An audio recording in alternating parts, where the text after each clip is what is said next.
Assalamualaikum warahmatullahi wabarakatuh. Salam sejahtera bagi kita semuanya. Para pendidik yang sangat budiman, kita akan berbicara tentang mendidik dengan cinta, mendidik dengan kelembutan. Cara-cara mendidik dengan kelembutan ini sesuai sekali dengan abad 21. Maka hindarilah marah atau membentak. Sebab anak kalau dibentak atau dimarahi, ini sebenarnya di dalam hatinya itu juga ingin memarah, ingin membentak juga, membalas. Tetapi karena itu dalam posisi yang dibawa sebagai siswa, anak-anak tidak keluar. Tetapi jangan dikira itu tidak ada, itu mengendap, mengendap di bawah sadar. Maka pada suatu saat nanti, saat anak-anak ini mempunyai posisi di atas, pasti akan berbuat kasar, akan suka membentak. Nah, perilaku atau karakter kasar, suka membentak ini sebenarnya hasil dari kita, yaitu kita mendidik suka membentak, suka marah-marah. Betul, saya yakin bahwa kemarahan, membentak yang dilakukan oleh para guru itu dengan maksud kasih sayang, dengan maksud agar berubah perilaku dan sikapnya. Namun efeknya tidak akan sesuai dengan yang dikehendaki itu. Kemudian ada beberapa sejawat guru yang mengatakan, loh, anak sekarang kalau tidak dibentak, tidak dimarahi, tidak tahu, mereka akan ngelama, istilah orang Surabayanya, akan melunjak begitu. Tapi ingat bahwa sebenarnya anak-anak kita, anak-anak didik kita itu sebenarnya juga bagus, sudah tahu apa yang dilakukan, tetapi karena memang belum mengerti sehingga kadang-kadang sulit diatur. Kadang-kadang segala sesuatu dibuat mainan, belajar ya tidak serius. Memang perilaku-perilaku anak ya seperti itu, karena masih anak-anak. Kita harus ingat, mereka itu tumbuh, berkembang, semakin hari semakin mengerti, berkembang perasaannya, berkembang pikirannya, berkembang nalarnya. Maka kalau kita mau instan supaya tertib dibentak, supaya tenang dimarahi, nah itulah bukan maksud kita yang sampai kepada anak, tetapi perilaku kita yang disimpan di bawah sadar oleh anak-anak itu, sehingga nanti setelah dewasa punya posisi yang lebih atas, perilakunya akan kasar, perilakunya akan tidak halus lagi, tidak lembut lagi. Itulah yang saya katakan bahwa marah, membentak itu tidak produktif.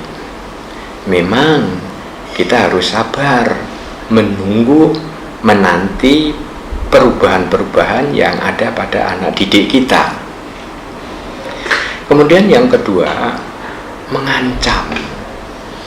Memang maksudnya mengancam adalah supaya dia bangkit, dia berubah dari yang tadinya malas, misalnya tidak mau mengerjakan PR dan lain sebagainya. Itu kita mengancam, maksudnya supaya bangkit. Tapi itu sekali lagi tidak akan produktif, karena anak yang diancam ini akan tertanam pada dirinya sifat pendendam.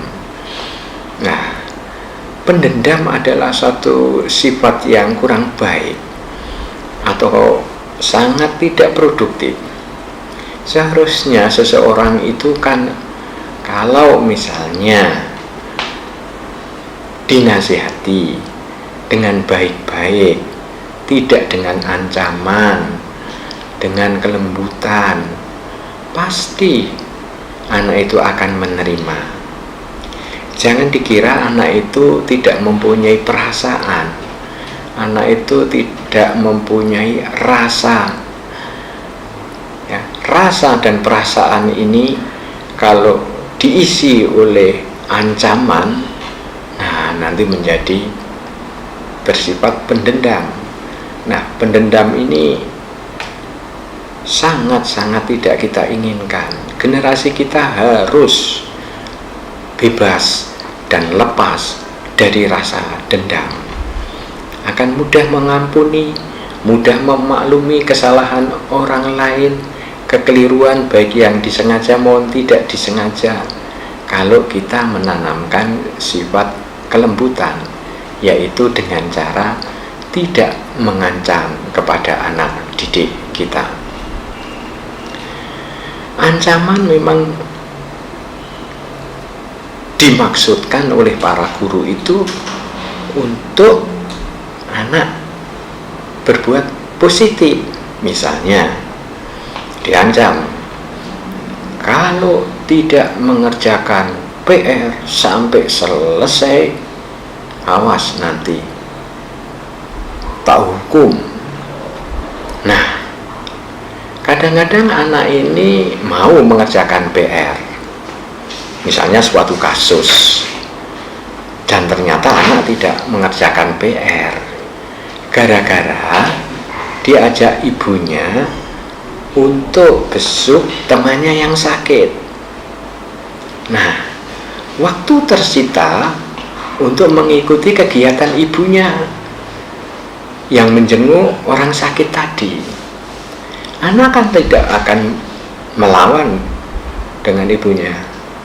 Kamu di rumah nggak ada orang, ikut ibu menjenguk saudara yang sedang sakit.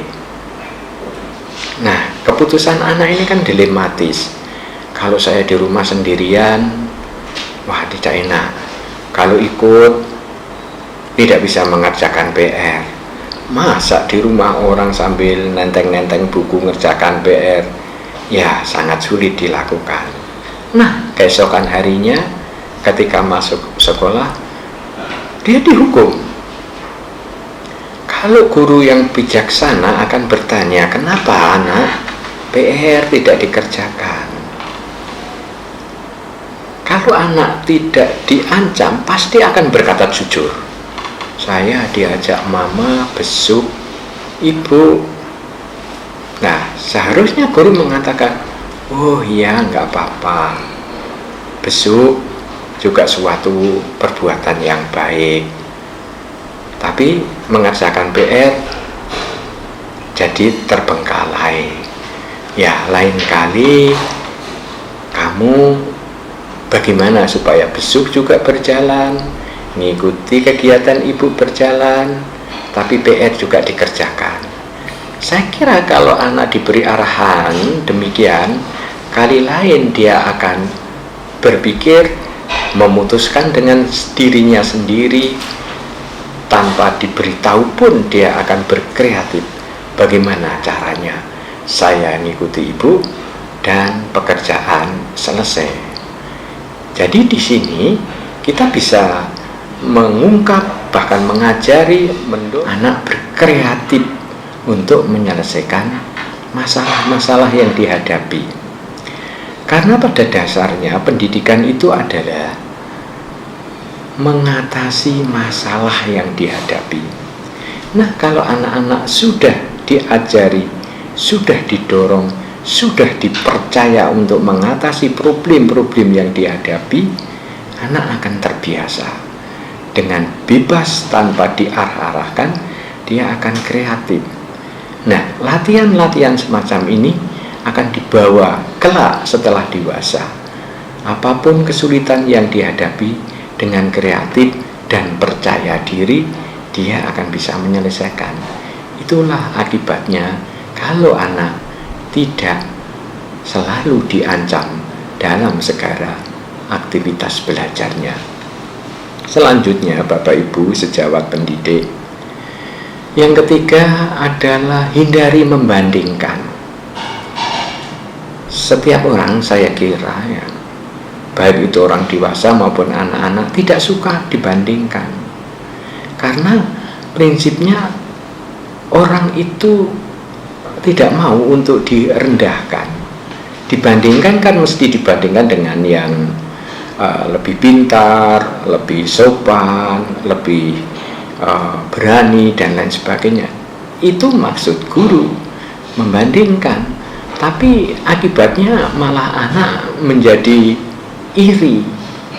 Nah, secara tidak langsung kalau kita itu suka membanding-bandingkan anak, menanam benih iri pada diri anak didik kita. Nah, iri itu adalah awal daripada dengki. Nah, sebenarnya siapa yang ngajari iri dan siapa yang mendorong anak menjadi dengki, orang menjadi dengki? Ya kita-kita ini. Karena sejak dari kecil anak kita selalu dibandingkan, baik secara individual maupun secara klasikal. Itu loh, seperti kelas A, anaknya pintar-pintar, anaknya menurut, rajin-rajin, dengan maksud supaya anak yang dibandingkan itu naik kelasnya, naik posisinya, menjadi sejajar. Tetapi akibatnya yaitu yang tertanam adalah rasa iri dan rasa dengki. Nah, rasa iri dan rasa dengki, perasaan suka iri dan suka dengki nanti di saat-saat dewasa itu adalah hasil dari tanaman kita, yaitu mendidik dengan cara membanding-bandingkan. Hati-hati. Siapapun, sekali lagi saya katakan, tidak suka direndahkan dengan cara dibanding-bandingkan. Karena pada dasarnya setiap orang itu berbeda, baik kemampuannya, baik sikapnya, kepribadiannya, maupun kecerdasannya. Masing-masing mempunyai keunggulan di bidangnya masing-masing, maka tidak usah dibandingkan. Dia akan merasa sakit, merasa direndahkan, dan sekali lagi kita akan menanamkan rasa iri dan selangkah lagi menjadi pendengki kalau kita suka membanding-bandingkan. Mengejek itu juga merupakan larangan, mencela merupakan larangan. Seharusnya anak itu kita bangkitkan dengan hal-hal yang positif. Misalnya tulisannya jelek, jangan katakan, wah tulisanmu jelek kayak cakar ayam. Jangan katakan, oh sudah bisa menulis.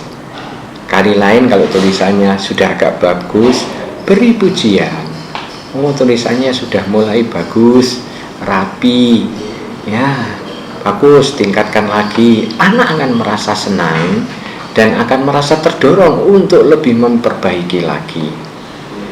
Biasanya para guru, pendidik, dan siapapun mengejek, mencela itu dengan maksud supaya berubah menjadi baik. Tapi kenyataannya, sekali lagi, manusia itu tidak mau dicela, tidak mau diejek, tidak mau direndahkan. Kita jangan pandang bahwa anak-anak itu bukan manusia. Anak-anak itu juga manusia, masih kecil, tapi perasaannya, pikirannya sudah ada. Kalau diejek pasti tidak senang. Pernah ada suatu kasus di sekolah kami itu, anak ini kalau sampai sekolah itu tidak mau masuk. Kalau ditanya tidak mau terus terang. Setelah kita korek apa sebabnya. Oh ternyata anak ini secara fisik karena gemuk oleh teman-temannya itu dipanggil gajah. Itu sudah kelas 6 loh, mau ujian. Ya kami ya bingung gimana ini, yang salah siapa. Setelah kita teliti, kita korek, ternyata dilukai oleh teman-temannya, dipanggil gajah. Nah, keadaannya semacam ini kita merecovery-nya sulit sekali. Ayo kita sekolah, kamu itu loh pintar, pasti nilainya baik, ayo ikut ujian. Nah kalau menurut aturan sudah tidak masuk 3 hari berturut-turut kan sudah tidak boleh. Tetapi kami berbeda cara menanginya, karena ini ada sesuatu yang non teknis, bukan anaknya yang salah. Nah kita tidak bisa mendidik anak-anak dengan cara mengejek dan mencela.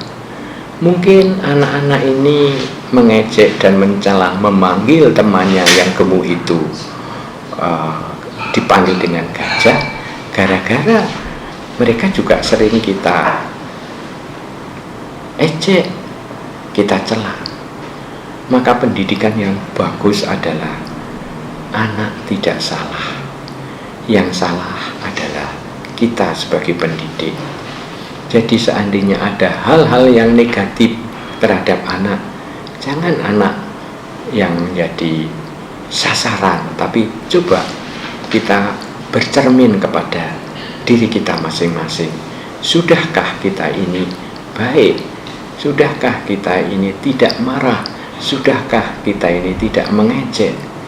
Memang kita sering bernafsu seperti itu, tapi latihan demi latihan kita menahan 4 hal itu, insya Allah kita akan mempunyai ketahanan, keterampilan untuk menahan diri supaya tidak marah kepada anak, apalagi membentak, apalagi mengancam, membandingkan, dan mencela. Kalau ini bisa konsisten dan kontinu kita lakukan, insya Allah generasi kita ini akan lebih baik daripada kita. Memang tidak mudah, memang memerlukan kesabaran. Bagikan kita harus menunggu, menanti suatu tanaman yang akan berbuah. Dari biji kita tanam, lalu tumbuh, kita tunggu, kita sirami, kita pupuk, kita jauhkan dari hama-hama yang mengganggunya. Anak-anak juga begitu, tunggu dan tunggu. Karena pada hakikatnya kalau menurut filsafat eksistensialisme, bahwa setiap manusia itu dalam proses menjadi. Jadi belum jadi, proses menjadi. Nah, proses menjadi inilah yang harus kita tunggu dengan kesabaran dan ketelatenan. Pihak luar dari sekolah kita juga jangan banyak mencela, anak-anak itu susah diatur. Jangan atur, tapi belum. Karena setiap manusia itu waktunya juga berbeda-beda. Ada yang diberi tahu 1 kali, anak itu sudah mengerti. Tapi menurut pengalaman kami, anak itu tidak punya peraturan. Peraturan ya hari itu ya hari itu. Besok harus diingatkan lagi. Jangan sampai kita itu menganggap bahwa harus BIM, salah BIM, harus jadi. Itulah yang perlu saya sampaikan pada kesempatan ini. Kali lain kita bahas hal-hal tentang anak. Kritik dan saran bisa kita diskusikan untuk mendidik anak kita, generasi muda kita menjadi generasi yang penuh dengan sopan santun, kelemah lembutan, penuh pengertian, tidak mudah mendendam, tidak iri dengki dan lain sebagainya, sifat-sifat yang negatif itu. Demikian, mudah-mudahan bermanfaat. Wassalamualaikum warahmatullahi wabarakatuh. Salam sejahtera buat kita semuanya.